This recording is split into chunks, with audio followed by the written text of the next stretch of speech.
My husband suddenly left me with a lot of money to pay back, and he's nowhere to be found. I tried calling him, but he's not responding. I don't know what to do because I can't afford to pay back such a big debt. Luckily, my daughter, Kate, cheered me up. I'm 35 years old, and I work part-time while taking care of the house. Kate's dad, Rogan, is missing, and we're a family of 3. I met Rogan at a party where I was feeling nervous, but he made me feel better by talking to me. We exchanged numbers and started dating. When I told my sister, Talia, about Rogan, she couldn't believe it because I'm usually quiet and don't go to parties. Talia was surprised that I found a boyfriend at a party and thought I'd date someone from work. When I showed her a picture of Rogan, she thought he was handsome. After catching up with Talia, we said goodbye for the day. Talia, who's still single, seems content with her relaxed life and isn't really looking for a boyfriend or marriage. While I understand her perspective, I'm focused on building a future with Rogan. I imagine us getting married and having children, which would be amazing. As I headed home, I couldn't help but smile. A few years later, Rogan and I did get married. I'll never forget the overwhelming emotions when he proposed and our move to a new apartment. Living together felt surreal at first, but we cherished every moment, whether it was sharing meals, snuggling under the same blanket, or enjoying our days off together. Eventually, we were blessed with a beautiful baby girl named Rhea. Her birth brought immense joy into our lives, and I left my job to fully embrace motherhood. Rogan was always supportive, helping with household chores and taking care of Rhea so I could rest. I'm grateful to have married such a wonderful person, and living with Rogan and Rhea has been a heartwarming experience. A few years later, I found myself deeply regretting marrying Rogan. After Rhea was born, Rogan suddenly quit his job without consulting me. He explained that he had been having problems with his new boss, which had taken a toll on his mental health. While I understood his reasons, I was upset that he hadn't discussed it with me first. Our family depended on his salary, and such a big decision should have been made together. Rogan's vague responses to my concerns didn't ease my worries, but I had to trust him. Thankfully, he found a new job quickly, which was a relief. I considered working too, but I wanted to be there for Rhea while she was still young. However, Rogan seemed different after starting his new job. He brushed off my questions about how things were going, assuring me that everything was fine. But his behavior made me uneasy. But I felt that pushing him further might upset him. So I handed Rhea to him and went to take a bath. A few days later, Rogan came home looking dejected. As I tried to ask him what had happened, memories of his previous sudden resignation flashed through my mind. Did he quit his job again so soon? Sadly, my suspicions seemed to be right. I quit my job, he said. I just couldn't get along with the people there. I couldn't stand being constantly directed by someone much younger than me. I just couldn't bear it anymore. I see, I replied, trying to stay calm. But we'll get through this. We'll find another job. I'll help in any way I can. Suddenly, Rogan's expression changed, and he raised his voice at me. Hey, what's with that look? You don't like that I quit? You're able to eat because I work. You just stay at home and you're acting all high and mighty. With that, he threw his bag onto the living room table. I was stunned. Rogan had never spoken to me like this before. Unable to contain his anger, he grabbed a whiskey from the fridge and downed it in one gulp. I felt terrified. I've always been grateful to him and tried to be supportive as much as possible. But his sudden outburst created a rift in our relationship. Since then, Rogan has been in a cycle of finding and quitting jobs. We've lived in uncertainty, experiencing many anxious days. At first, I tried to understand his feelings and said nothing. Given the circumstances, I couldn't stay silent any longer. You're annoying, I told Rogan. If you have complaints, then you work and earn money. You rely too much on me. But there's Rhea to consider, so what's your point? Lately, Rogan had been losing interest in Rhea and seemed to be avoiding her. When Rhea was born, he took great care of her and was genuinely happy. But observing him now, He felt like a completely different person. No matter how much I pleaded, Rogan showed no interest in continuing his work. Eventually, I decided to entrust Rhea to Talia and started working on my own. "I'm really sorry for having to leave her with you," I said to Talia. "It's okay. Rhea and I will wait together," she reassured me. Rhea, who had just started attending kindergarten, wasn't a major concern when it came to leaving her with someone. Part of it was because I trusted Talia to take care of her. But Rhea was also remarkably mature and calm for her age. She showed interest in newspapers, read them on her own, and could even write long and somewhat complex sentences. Rhea had a quiet disposition and was exceptionally composed for her age. When she started kindergarten, I was concerned about whether she'd be able to make friends and communicate effectively with others besides me. However, it turned out I didn't need to worry. Rhea made many friends in kindergarten and enjoyed her time there. As a parent, that was the most heartwarming thing to witness. Given the situation, I felt it would be no problem for me to work outside the home. When I started looking for a job, I found one quicker than expected. Thus, I began working full-time. The pay was better than I had anticipated, so even if Rogan quit his job, our finances would probably stabilize. Thankfully, the work environment was also pleasant, despite the busy days. I enjoyed working. A few years after I began working, Rogan finally found a stable job. It seemed like he might have finally found a workplace that satisfied him. Upon learning this, I felt a profound sense of relief. Over time, Rogan's demeanor started to brighten, and he seemed to return to the man I knew in the early days of our marriage. He became considerate of the challenges I faced juggling work and family, often asking, "Has it been tough? Aren't you tired?" I was a bit taken aback by this transformation. Perhaps job stability had given Rogan peace of mind. Rhea was growing up healthily, and Rogan started acting like a caring father to her once again. Seeing Rhea play joyfully with Rogan always warmed my heart. Still, the thought of returning to the way things were before made me anxious about leaving my job. Therefore, I continued to rely on Talia for childcare. "How's Rhea? Is she looking well?" I asked Talia one day. "Don't worry, she's playing happily," Talia reassured me. As long as Rhea was doing well, I could be at ease. I'd probably continue to depend on Talia. I had been considering treating Talia to something she liked as a token of my appreciation. Several years went by, and Rhea was now in the 3rd grade of elementary school. She attended school every day with great enthusiasm. The family's bond was just like before, harmonious and loving. I wondered what had caused the previous rift between Rogan and me. Our home life felt so stable, almost as if the past problems had been forgotten. Then one day, Rogan made a suggestion. "Ever think about getting a new car?" "A new car?" "Yeah, our current one is good, but I think it's reaching the end of its life. If it's becoming a hassle to maintain," Rogan remarked. Indeed, the car we were using had been purchased quite a while ago, and over the years, issues increased, and the repair costs started to pile up. "You might be right. Maybe we should consider a new car," I agreed. "Yes, I knew you'd agree. By the way, I've already got some catalogs pulled ready," Rogan said eagerly. I didn't expect him to be this eager about replacing the car. I was a bit surprised, but we started looking through the catalogs together. "Rhea, come here. Which car do you want to ride in? Let's decide together." Rogan called Rhea over, and the 3 of us enjoyed flipping through the car catalogs together. However, I couldn't have imagined that this day would mark the beginning of an unexpected turn of events. A few months later, the new car that the 3 of us chose was delivered. The car we bought was a brand new model costing over $155,000. The loan was under my name. Generally, people would expect Rogan's name on the loan, but considering his unstable work history, we were concerned about being rejected. I was determined to work even harder from now on and pay off the loan.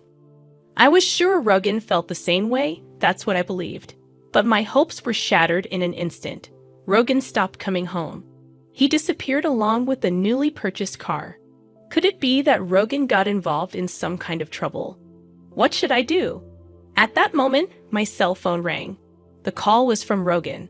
"Hello," I answered, my voice filled with concern. "Rogan, what are you doing? Where are you now? You disappeared all of a sudden, and the new car is gone. What happened? Did you get caught up in some trouble?" I tried to convey how I had worried every day until then, but Rogan laughed at my concerns and said something unbelievable. "Actually, I found a new lover. She's more important to me than you," he said bluntly, leaving me stunned and devastated. "I've fallen in love with someone else. I've already taken care of the divorce notice. I'd appreciate it if you stopped getting involved." Rogan's voice echoed in my ears. I couldn't believe what I was hearing. The mention of a divorce notice shocked me to my core. However, a memory of a discussion we had during a big fight resurfaced. Submitting the application to the court meant that both parties agreed to the divorce. I deeply regretted letting my emotions take control at that time. "Oh, by the way, I have a debt. I'm counting on you to repay it," Rogan added casually. "What? How much debt are we talking about?" I asked, feeling overwhelmed.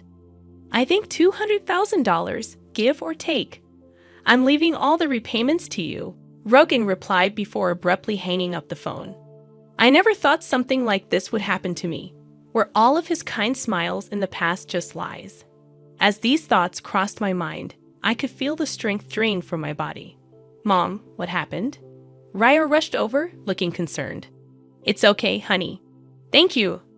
I tried to put on a brave face, but inside, I was filled with anxiety. How will I manage our life now with such a massive debt looming over us? The thought of the $200,000 made me feel suffocated. On top of that, there was still the car loan to think about. In a state of panic, I checked my bank balance. I searched the closet, drawers, kitchen, bedroom, everywhere. But my ATM card was nowhere to be found. Frantically, I launched my bank app on my smartphone. To my horror, the account balance had significantly decreased. Of course, I had no memory of withdrawing such an amount. Rogan was the only suspect. I tried to contact him, but of course, there was no response. With my mind going blank, I decided to focus on earning money. I kept this a secret from Talia to avoid unnecessary worry, and I also kept it from young Rhea. A few weeks after Rogan disappeared, I lost consciousness at work. When I came to, I found myself lying in a hospital bed. "Where am I?" I asked, feeling disoriented. "Kate, are you awake?" Talia entered the room with a shaken expression, Raya standing beside her. It seemed I had fainted due to extreme stress. I was told that I needed to be hospitalized for several days for detailed examinations. Hospitalized?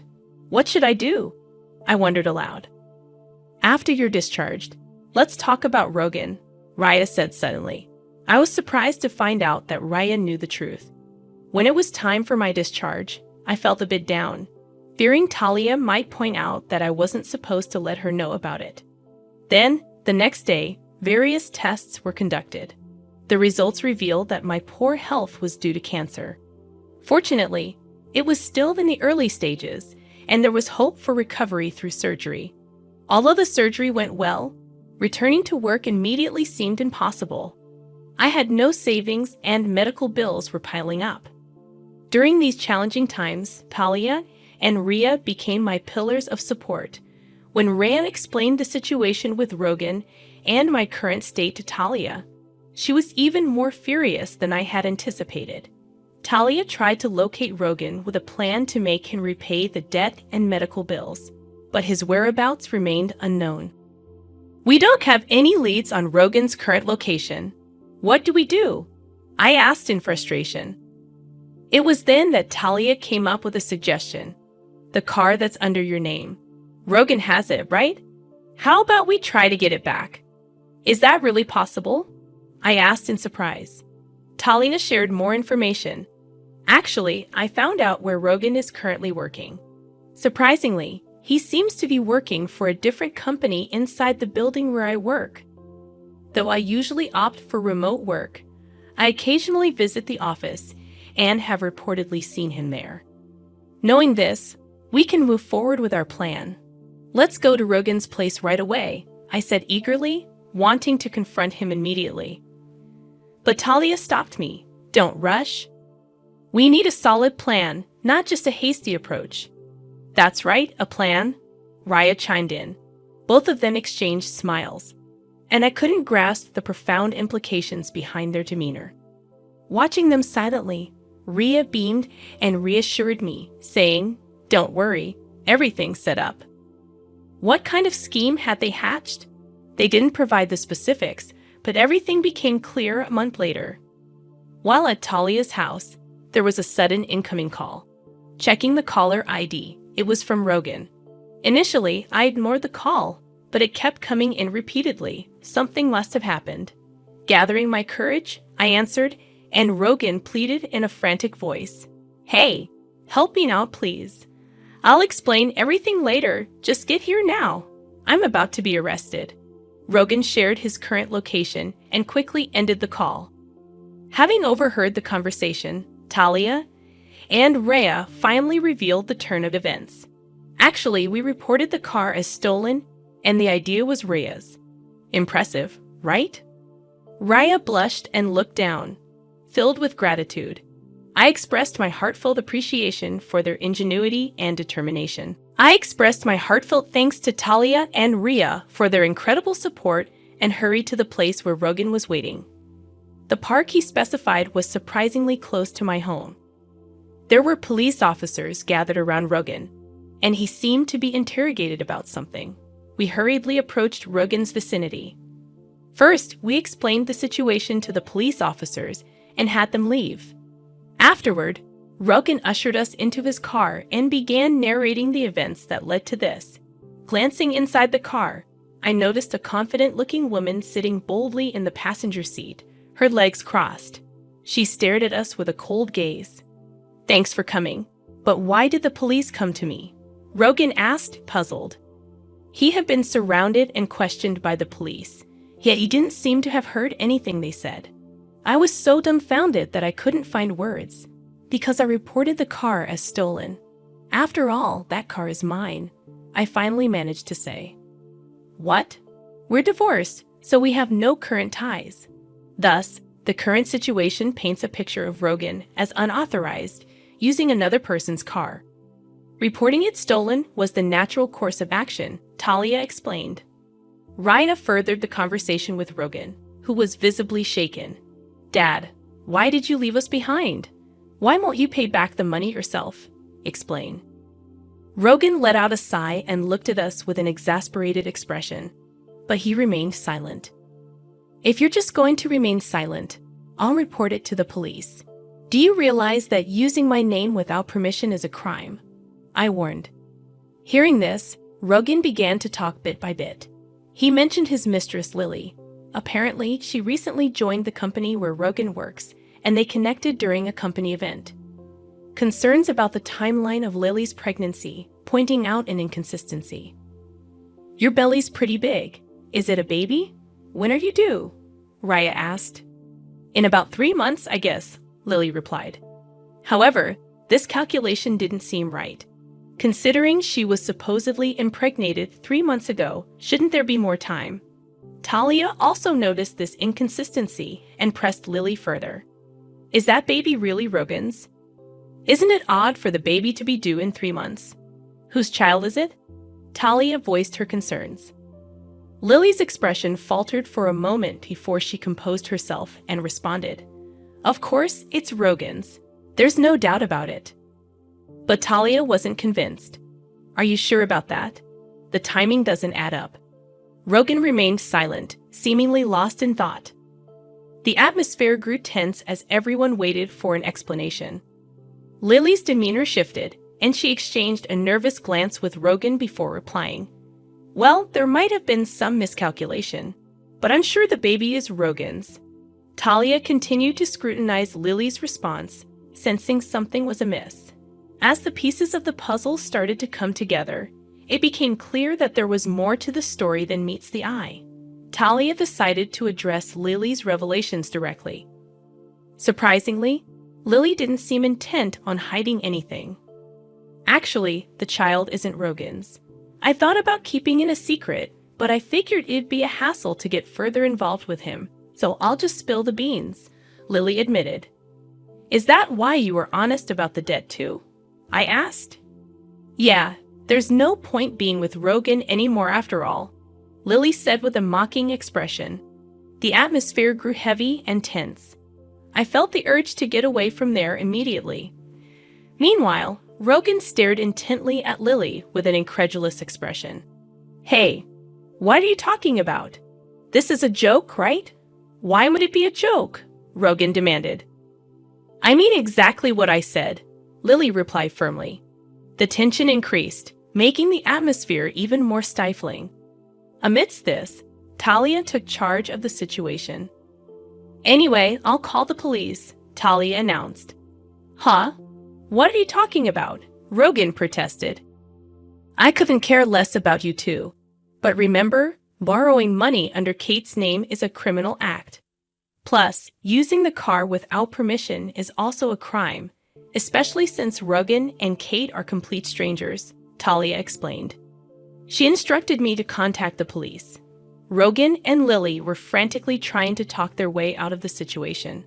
However, I ignored their pleas and made the call. After a while, I could hear the sirens approaching. This should make them face the consequences, I thought, feeling a huge sense of relief. Finally, things were getting sorted out. In the end, Rogan and Lily faced legal action. They didn't end up in prison, but they had to shoulder responsibilities such as compensation payments, repaying the debt, and child support. On several occasions, they tried to reduce the payments through lawyers, but justice prevailed. A secret recording that Raya had made was used as evidence, leading to the denial of Rogan and Lily's requests. Raya had been inspired to make the recording after watching a scene from a TV show with Talia. I marveled at Raya's quick-wittedness and couldn't help but wonder about the kind of shows Talia had exposed her to.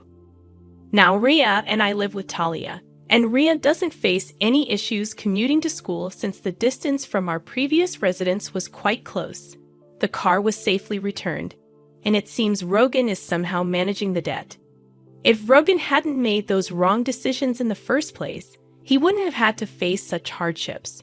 Throughout this whole incident, the presence of Talia and Rio was significant, and thanks to them, the situation is heading towards resolution. I'm determined to work hard from now on, hoping for a peaceful life with the two of them.